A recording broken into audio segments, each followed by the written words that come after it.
Yeah, good day, Mr. Raf. Good day to you. Welcome once again in Atlantic News TV.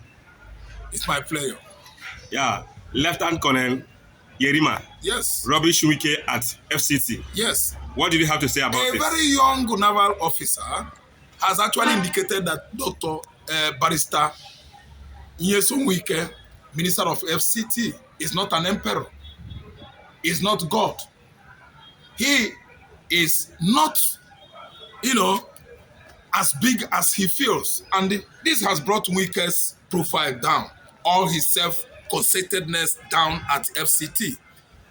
As of yesterday, people were cheering Yerima on social media because actually they thought the military authority, would sack their own Colonel Yerima.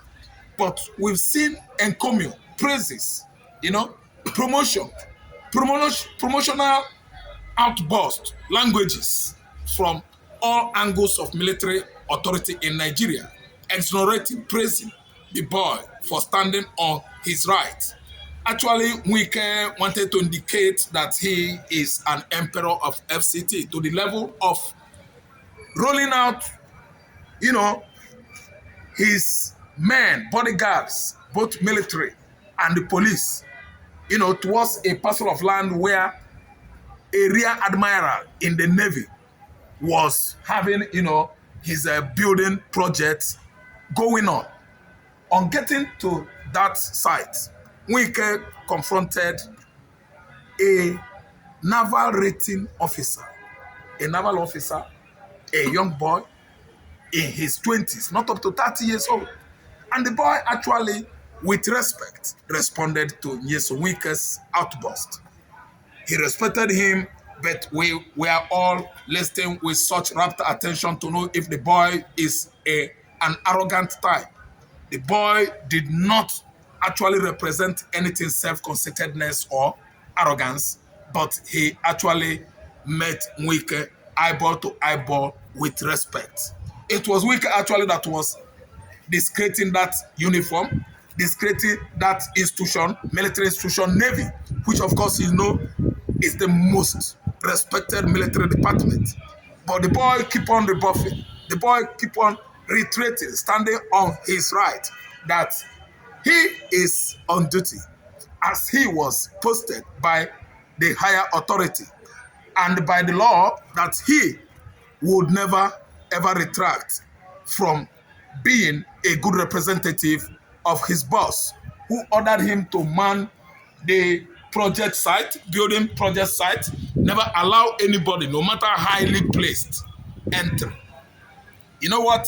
The boy stayed on his right and was telling Wike that Wike has had no prerogative whatsoever to flout an order, given to him by his boss.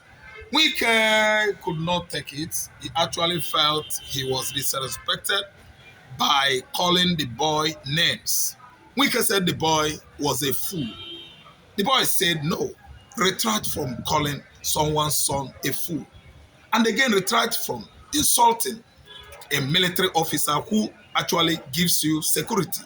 We protect you. You don't have right whatsoever to call someone that secure you a fool. And it began to look like drama, political drama, and actually one of the dramatic events that has actually taken place in the past, few days.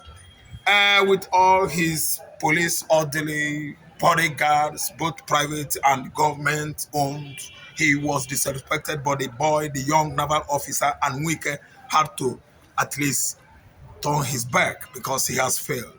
He has actually indicated that Wike has failed. In all ramifications, he has disrespected the office of Minister of FCT, and which of course was holding at high esteem before. An FCT office or ministry is less than the office of the governor. But we've seen how highly placed the office began in the recent time because he rigged election of Rivers State for Bola Ahmed Tinubu, simply to make Tinubu president. Wike rigged out Obi in Rivers State simply because of his selfish ambition. Could be that Wike did not rig Rivers State election, Obi would have had upper hand over Tinubu, who could not even get half of what is needed to win FCT Abuja. Obi scored 68%. Tinubu scored 12%. Wike reached River State to the level of sending, allegedly, some of the youth corpers presiding as electoral officers in that state to their early graves. He rigged it and rigged Obi out today, which was reason why Bola Ahmed Tinubu carried the day illegitimately. So that is what has given Wike the impetus and the all political dynamism to behave, to be like an emperor at FCT Abuja today. But we've seen a naval officer, a young boy, very bright, very respectful, a young boy that has holding the high morale in the military. Yerima, colonel, is the man of the time. And I'm telling you that the military hierarchy this time around, they are considering giving him a rank. And certainly, they are not going to retract from doing so. He's a boy, he's a man that has actually, reiterate the fact that he's a young boy, does not matter, but the uniform is what is representing the military authority. And that institution should be actually respected at all times. And Wike actually succumbed. It is no intimidation. It is a law. And it is a law. And the law should be what? Not flouted or altered or disrespected. So Wike had no option than to succumb to what actually transpired a few days ago. And I'm telling you that right now, that military authority has actually sent their warning across to the Ministry of FCT. The man in charge of that institution should tender his apology. I'm talking about in the person of Nyesom Wike. Wike is going to tender his apology to the military authority. Not only the naval institution, the entire Nigerian military. Which police, of course, is among. Police is among the military, if you don't know. The paramilitary we have in the force are quarantine, immigrations, customs, yes.